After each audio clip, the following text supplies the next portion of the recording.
Think about all of our activities and everything that we do is actually for find real happiness, avoid unhappiness, right?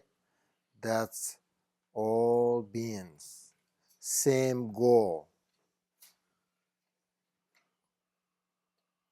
No one wants suffering, wants happiness, right? But if we do not understand and realize that all this, all the happiness and unhappiness depends on the way in which mind developed this habit, and instead we put the sort of blame on external objects and our situation alone, then the negative cause in karma actually will grow stronger and stronger, and there is no chance to see the truth. So this is what we say in Tibet, Nawa Darala, which means like all appearance will as enemies, because we blame on external objects. So for example, if I realize that all this happiness and unhappiness very much depends on my mind, my conduct, then I will know that I have to focus on my mind and I have to practice with my mind, because all my happiness and unhappiness depends on my mind.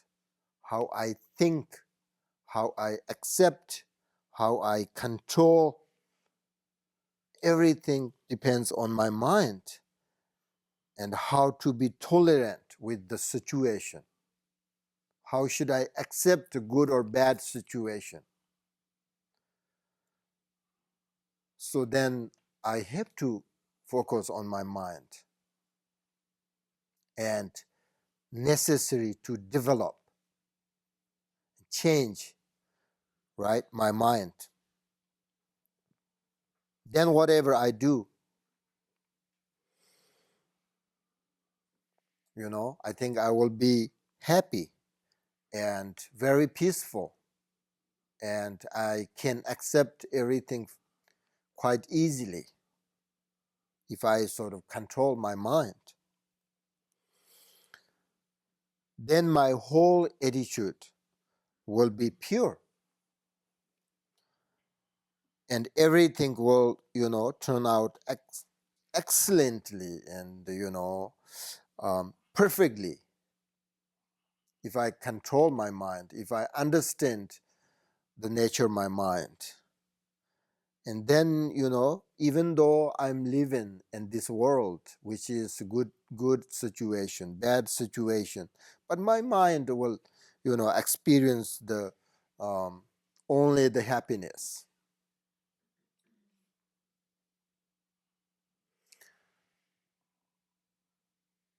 That's not, I'm just guessing, It's we have great teachers, which is, great meditators. So they can easily handle this, circumstance and situations, if they, they understand, everything depends on their mind. So the root of mind, the mind is the root of everything. So then they focus only on mind and develop that. Then everything will be fine. So I always think that how wonderful if people sort of enjoy with their life, enjoy their life and their relationship, and sort of, compassionate with, their relationship, and without sort of attachment, then really wonderful. We have life.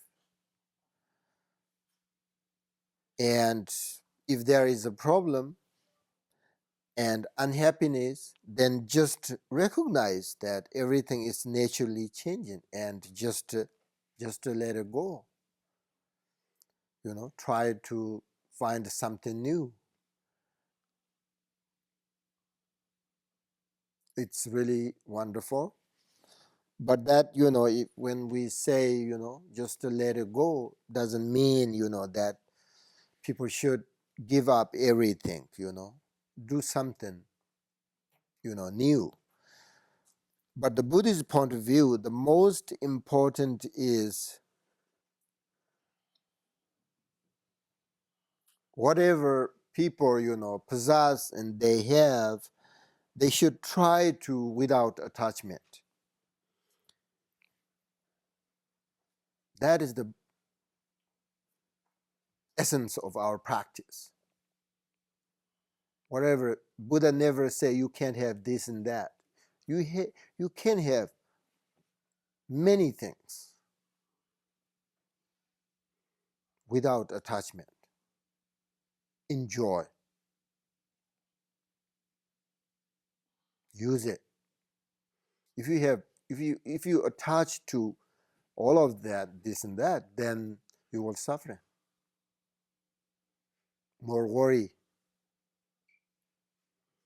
So that's why, wonderful if we sort of, live like this, good relationship and good group to practice without attachment. Our life is wonderful. So that is actually, the essence of our practice. But, in Tibetan we say hiendet laglin jamgur. Hiendet means, which means, our sort of innermost wish, and what we actually do is opposite. For example, we want to find happiness for sure, but we actually run away from the happiness, and we harm ourselves and others, and we really develop sort of, these negative, negative seeds in our mind.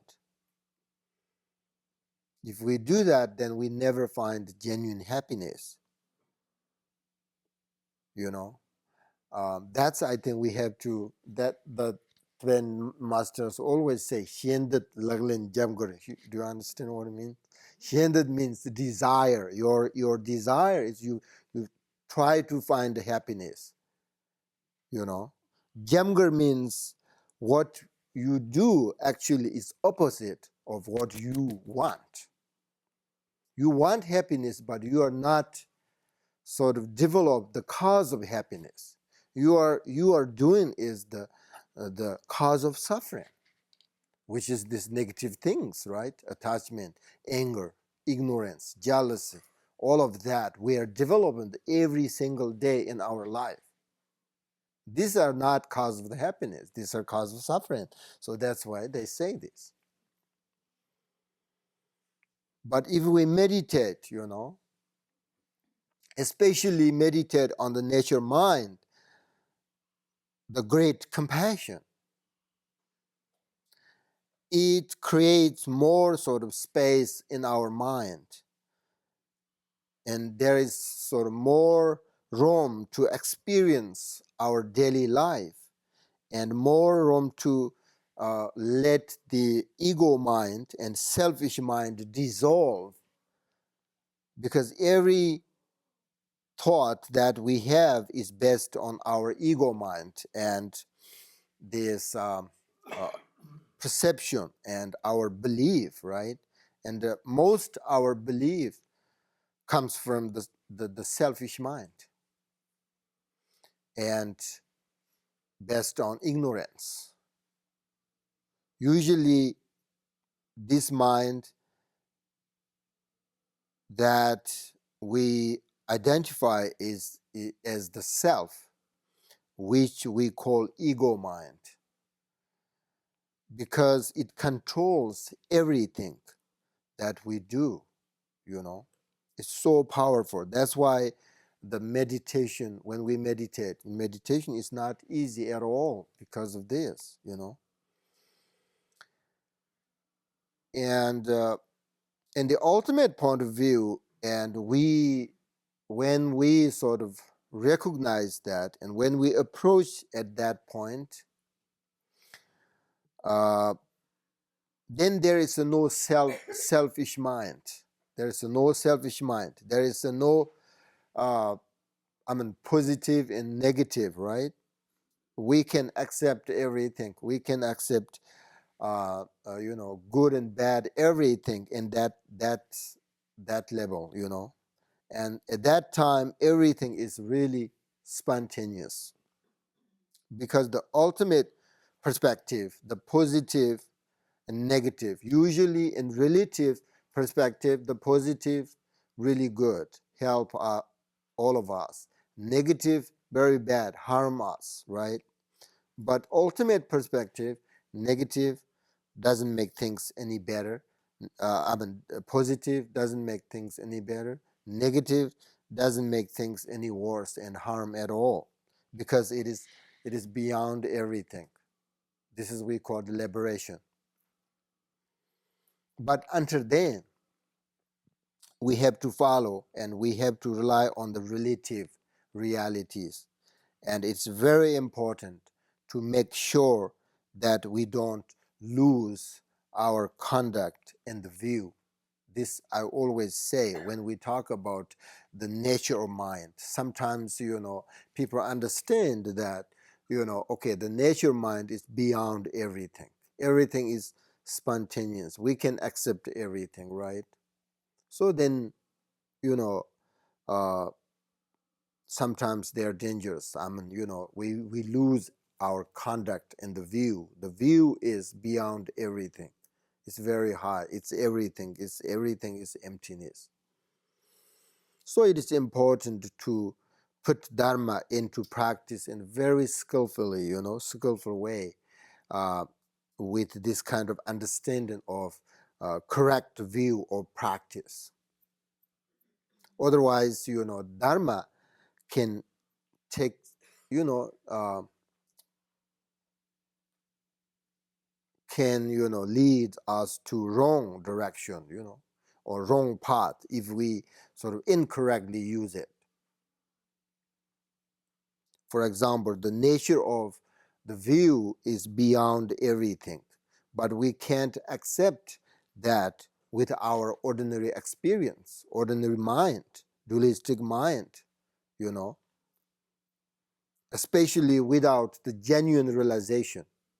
We cannot accept everything, So the view is normally understood as the sort of certainty that all phenomena, both we call samsara and nirvana, are empty. Okay? Nothing exists.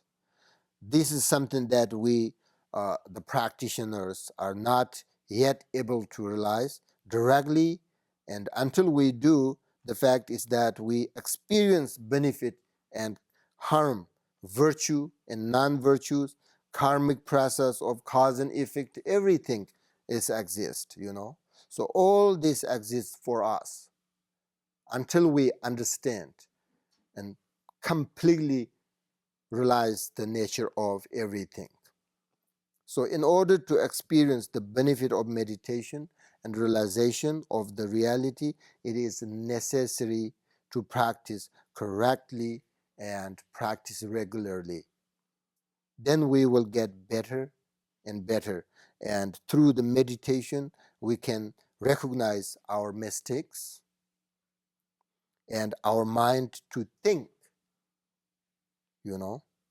And whatever we do then, very honestly, openly, directly, meditation is to be aware of what is going on in our life, in our mind, in our feeling, you know.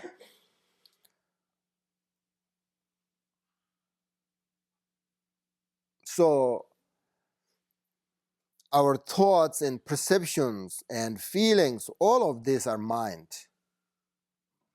We all have the same sort of basic experience, the same basic problems, same sort of potential. Therefore, the meditation is important for all of us.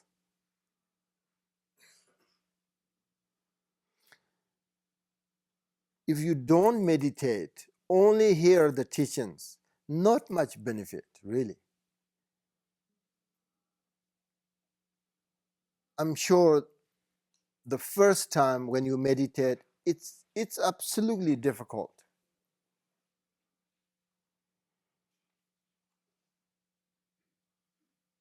But you have to accept and understand the situation in your meditation. And then you do this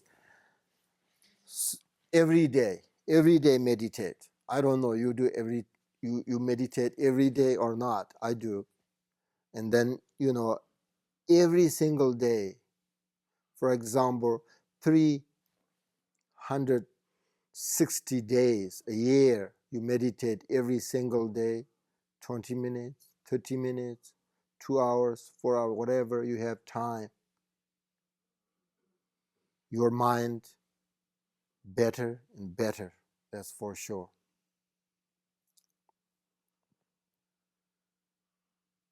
So therefore, meditation is really important in our life. This is part of our life. We have to understand our mind. We need freedom. We have to sort of capacity. We need a capacity to control our mind. So the easy way to meditate is to look at your mind and at the moment when you look at your mind, you see it. I mean, this is very much you focus inwardly, inner your mind. So if you look at your mind, you will see it.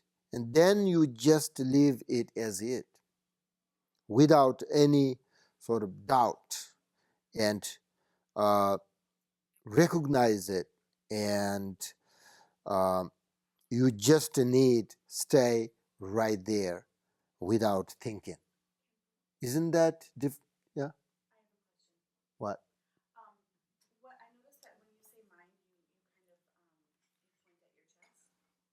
Doesn't matter where I point, in my chest or my head, or doesn't matter. Okay. Because when I'm trying to focus on my mind, I'm literally like thinking about like this space here. Brain? Yes. Okay, you believe your mind and brain are the same? Maybe? Yeah. Yeah. Yeah, I think so. Okay.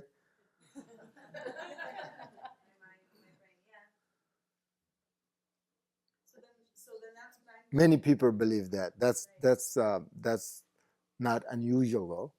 So yeah, okay. So can you, if that's not, how do you think of it? Like, how I think about what?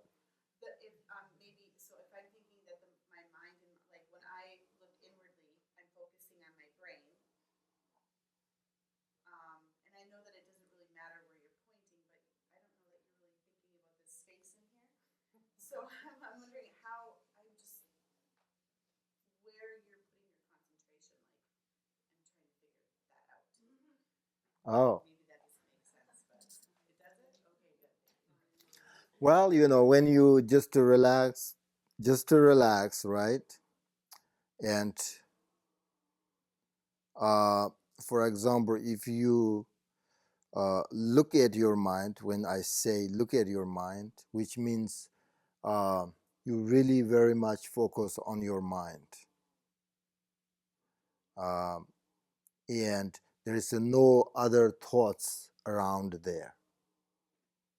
I mean, this is how we explain, but the most important, you need to experience when you meditate. That's what I'm saying. You have to understand nature of mind, nature of your mind. Okay? So, Khenpo, are thoughts the mind? Usually, yes, people believe that thoughts, they called when we say mind, usually people believe it's about your thoughts. Dualistic mind. You have past, future, present thoughts, different thoughts. Nature of mind is not about your thoughts. So, when you're focusing on your mind and you're focusing on a natural state of your mind, Yep. it isn't all thoughts. No, no. It's like that It's state. beyond thoughts. Yes, okay. It's not about thoughts. Thoughts, it's dualistic mind. Usually we have in Tibet we have a mind, consciousness, thoughts, perception, so many different things. But once you just, let's put this way, easiest way is when we talk about mind, is when we talk about thoughts, the sense, our feeling. So look at the essence of your thoughts. That's you. You need to work on it. I can't do anything. Look at your mind and look at your essence of your thoughts, essence of your feelings. What you will see it, what do you experience about it. That's why try to meditate on that. Not necessarily right away you understand the true nature, but try to meditate on it. That's we call the foundation. Foundation. If you do this many times, you will see more clear and more, like what is the essence of your thoughts, where they come from, where they go, what is the characteristic of your thoughts. Are they same characteristics? You think that your mind, which means this case, like we're talking about thoughts, your thoughts characteristic and your brain characteristic are same? Are they different?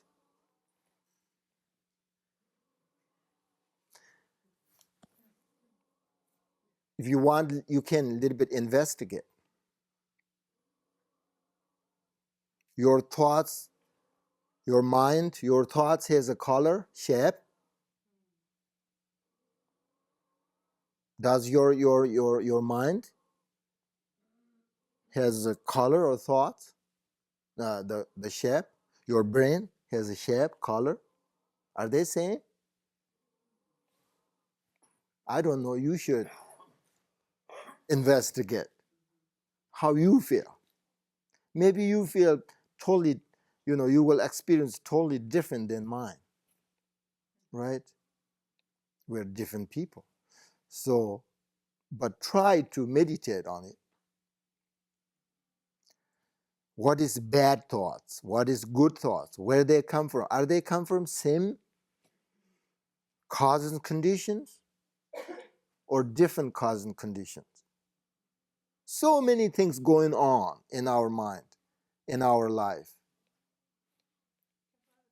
Yep. Earlier in the retreat, you talked about the quality of the nature of mind is that it is aware of something clearly, or that it's aware and it has clarity, or it's aware and has like a knowing capacity. That's more sort of, yeah, we are not there yet. I mean, right now we're talking about the surface of this, about the mind. But when Laurie is asking about what we should concentrate on, in some ways, are you asking what we should be aware of, or are you asking how we're aware of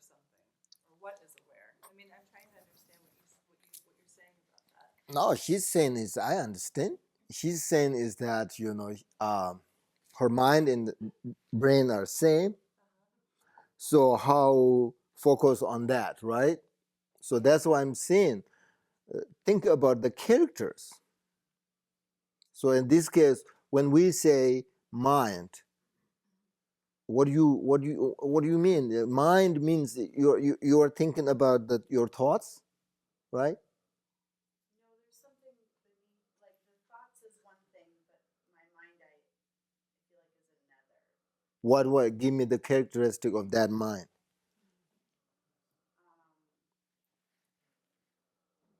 It's more spacious and not busy.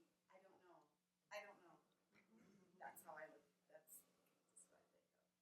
But you know there's a something Yeah. something there. Yes. Okay, focus more on that, Yes. then Okay. meditate on that. So I was. It's done. Now you're saying it's just not the thoughts, right? So Right. something else there. Yes. Just to focus on that, okay? Okay. All right. Perfect. I just, when you were pointing here, I'm like, maybe I'm focusing in the wrong place. No, I point wrong place. This is heart, right? This is heart, this is brain. Both are very important, right? Very, very important. But when you say mind, see, in English, in American English, sometimes we say mind, we mean the brain. And so what you're saying, though, is that this is not a quality of any organ in the body, right? Or in Tibet language, the understand is totally different when you say mind and when you say brain. They are totally different characteristics. They're totally different things. Why you say then what is it then you use when you say your mind you think brain? So what is different between why you say then mind? Why you have two names there? If they are the same, why you give their two names? I'm just trying to point out to you that that might be part of her question, is that No, she got it. I have a feeling that she got it. But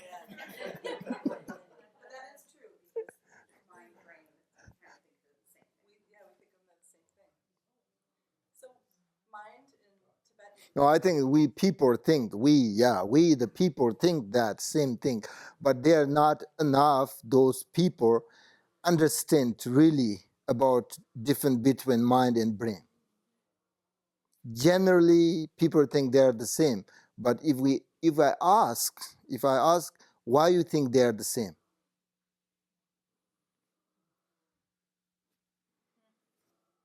what do you say? Why they are same?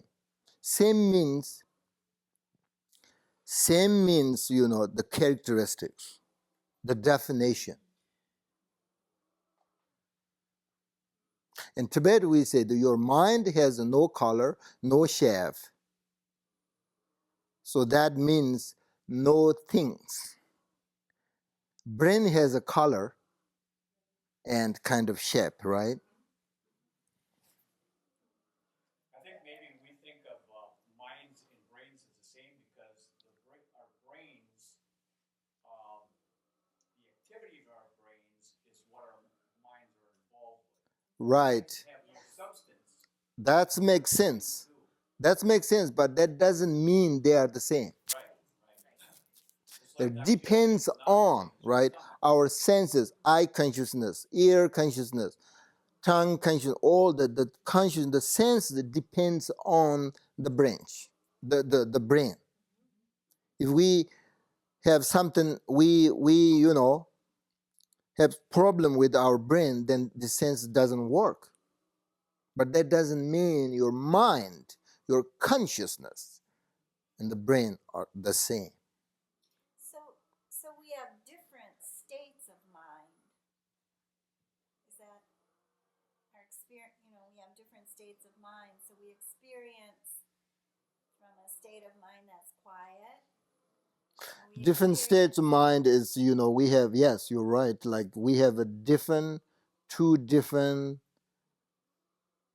things we call relative truth and ultimate truth. And then they're the same thing. That's kind of, both object and subject, relative and ultimate. Relative is, yes, we're talking about these thoughts, feelings, senses, all of that involved with the relative. Ultimate is beyond all of that. Then we talk about the great compassion, emptiness, the wisdom, all of that, these qualities. They both equally important in our life to understand relative truth and then also understand in order to recognize the ultimate truth is based on relative truth. Yeah.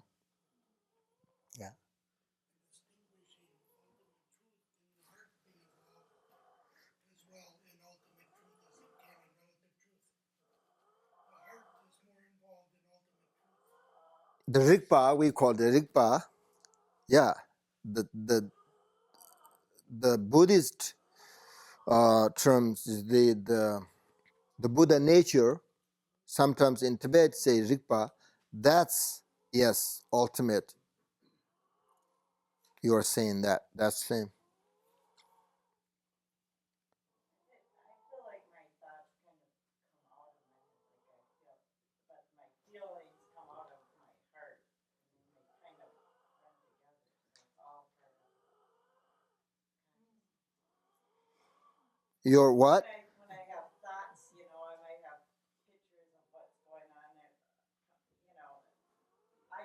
I feel them out of my head, but when I have feelings, I feel them come more out of my heart. But your feelings and your thoughts can intertwine. Mm-hmm. Maybe when you're pointing to mind, you mean the whole thought, feeling. Yes, mind is, bigger sort of picture. But in this case, like when we talk about mind, it's actually we're talking about thoughts, past, future, and present thoughts.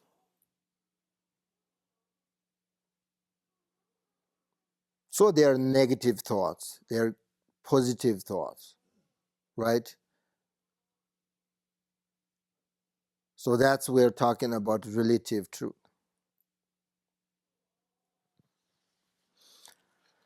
So now,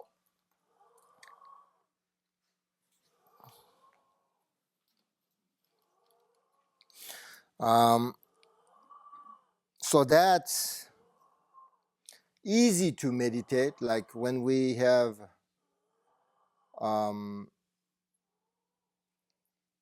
visualizations, we have lots of meditation. That's difficult for the beginners. So if you really want to meditate, uh, um, sleeping? Are you sleeping? They got up really early this morning to drive here. Okay. So just relax, your mind, your body, and you just really, this is very easiest way to meditate. When you look at your mind, actually you will experience and you will see. And then don't really think, just leave it as it, without thoughts, without thinking, just need to stay right there. And you will see the nature, the character, and then you focus on that character. And whatever happens, it happens, So that is it. So um, and if you are really lucky, if you meditate, this is the very good foundation, right? So if you meditate on right there, and then you do this many times, you will find the Buddha nature. That's why this is kind of, I'm talking about the foundation of your nature mind. And that's what we call the Rigpa, is essence of our mind, which really has been there since we're born, we took birth. That's how we do it continually to meditate. It's actually very easy, and there's nothing, visualizations, no recitations. So you just relax on that. Um, and if there are sort of different disturbing experience, and if you have some kind of pleasant or unpleasant, your body, your mind, you need to look into essence of it. The essence of these feelings and experience are the actually union of emptiness and wisdom. That's what we call it. If you recognize, if you have a disturbance, like you pleasant, unpleasant, you just those are also thoughts, feeling, right? So you have to look their essence, and then you will see the union of the emptiness and wisdom.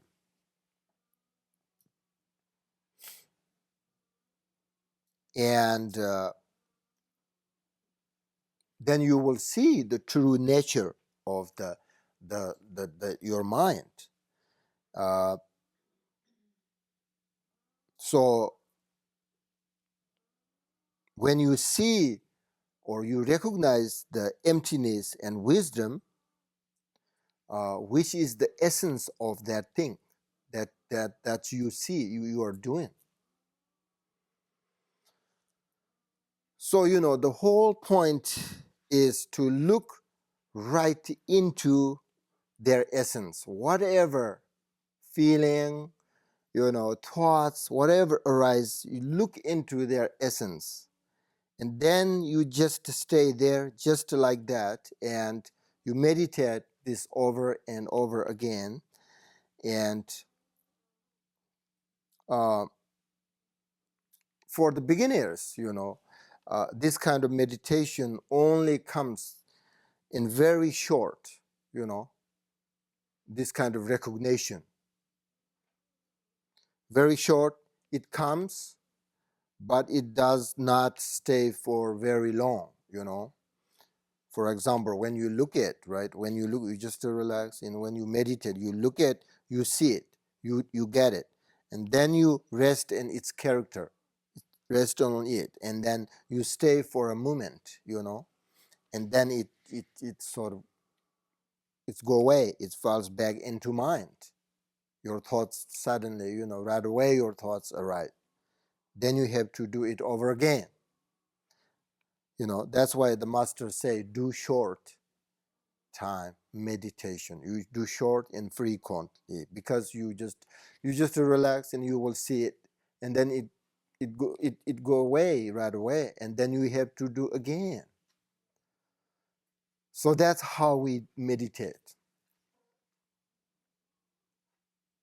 And you will see, if you do this, and then the first very short, it doesn't stay long, and then you do it more and more, and it's longer and longer, it stay longer and longer, and eventually you will see the qualities. Then the first time you don't see, actually you don't recognize the qualities, because it's too short and there is no time to recognize it. But you do this, eventually you will see it, and then you will experience, and then you will see the qualities, and then you really sort of will have confidence in this case, your meditation. So, and you do that, eventually, sometimes you will experience, these qualities, and also the experience that we call it like bliss, bliss, happiness, really, bliss, happiness, some other good experience will arise in your mind, your meditation, Uh, for example, while you meditating, you might experience a sort of great sensation of bliss. So comfortable, both your mind and your body, so comfortable.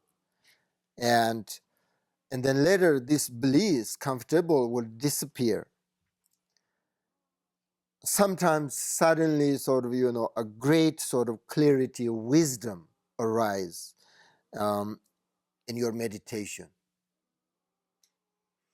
And you really kind of feel that you can see everything clearly. You can see in the future very clearly. Sometimes you sort of experience that you have no what do you call it, no conceptual thoughts at all. Just this clarity and openness. And then you will feel that, oh, I don't need eat, I don't need do anything, I just stay like this forever. It's just a bliss and comfortable, and you're very happy, and like that kind of experience arise if you do this meditation. But these are usually they call three kind of very common experience that can arise in your meditation. There was Indian great master Asanga. He says that first you experience very very subtle sensation, and you really at that time you do not know if it is in your body, this sensation, if it is your mind. You just feel a very subtle pleasant sensation, and then later on it becomes stronger, and this bliss and happiness more stronger and more clear, and then it is definitely sort of pleasurable sensation uh, through this meditation. It becomes very strong, and then you will experience the bliss, very very comfortable, and you become very confident, very confident of your meditation at this point, because you directly see the benefit of your meditation and sort of this experience.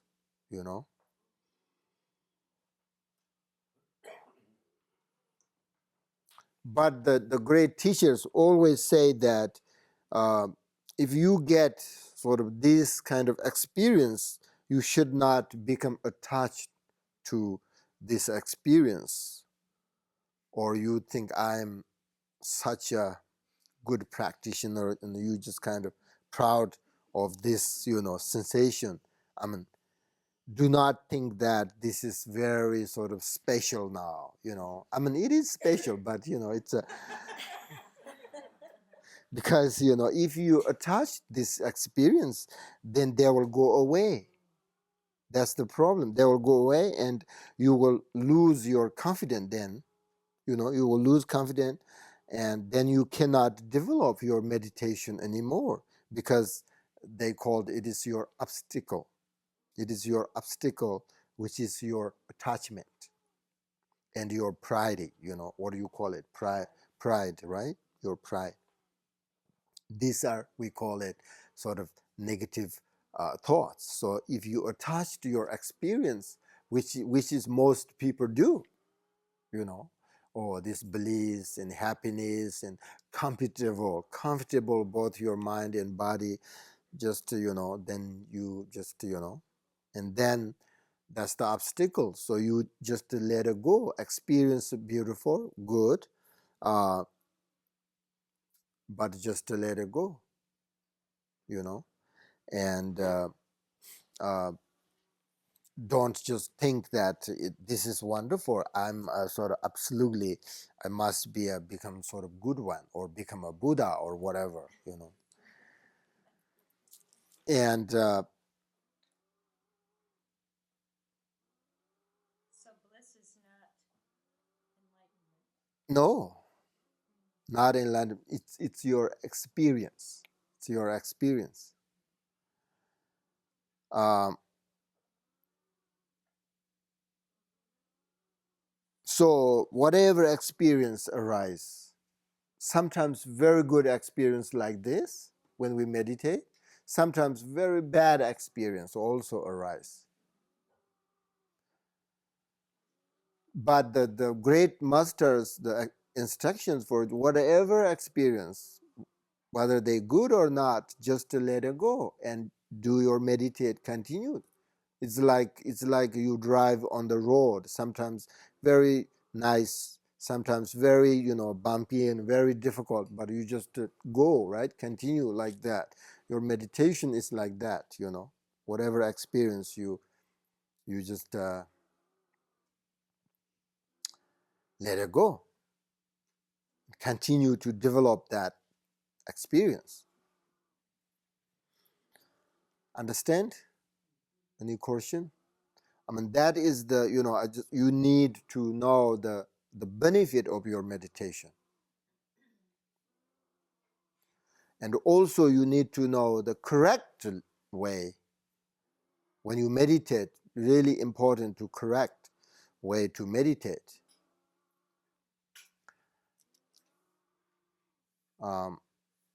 So it's very easy just to relax on your. Now we should. Do you want to meditate a few minutes? Yeah.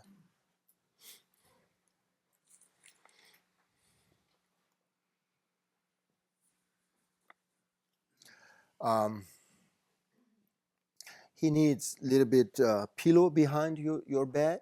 Do you want? Then it helps no fall asleep. Just try your body is like little bit straight if you can. Can you hear me? No? Oh, he can hear me. To try to keep your back straight when you meditate, but very relaxed.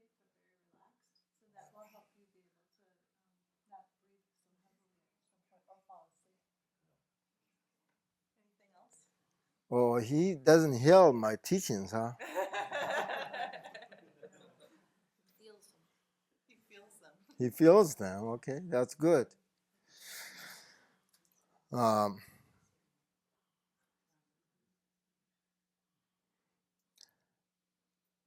Yeah. So this time we should meditate. I called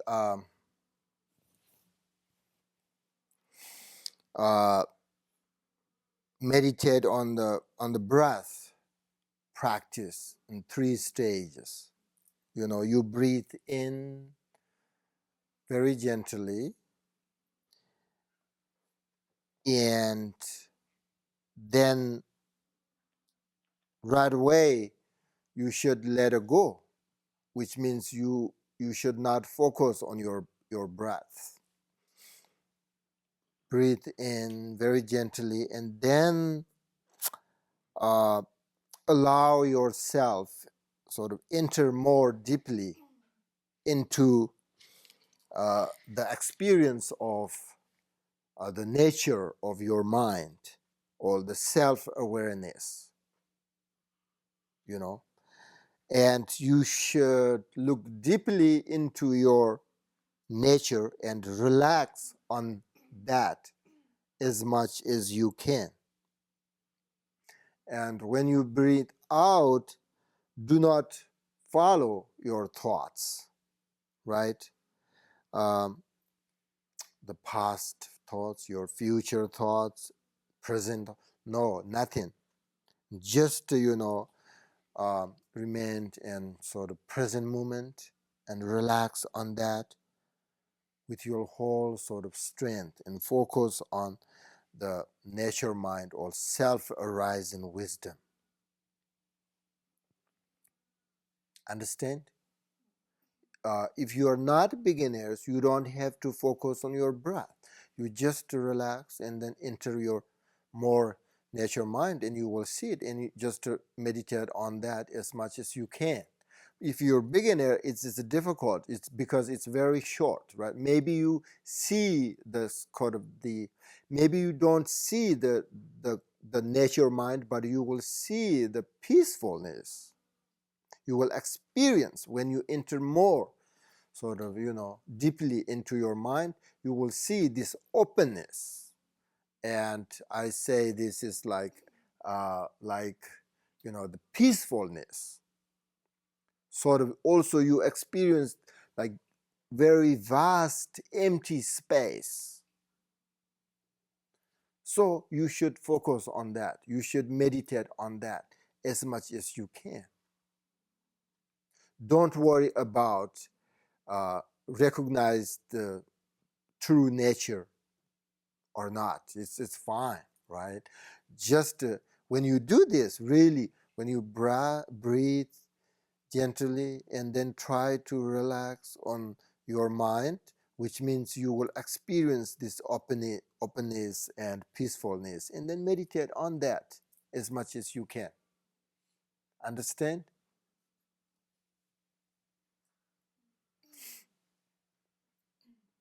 Yeah? Okay, few minutes. Meditate on that, okay?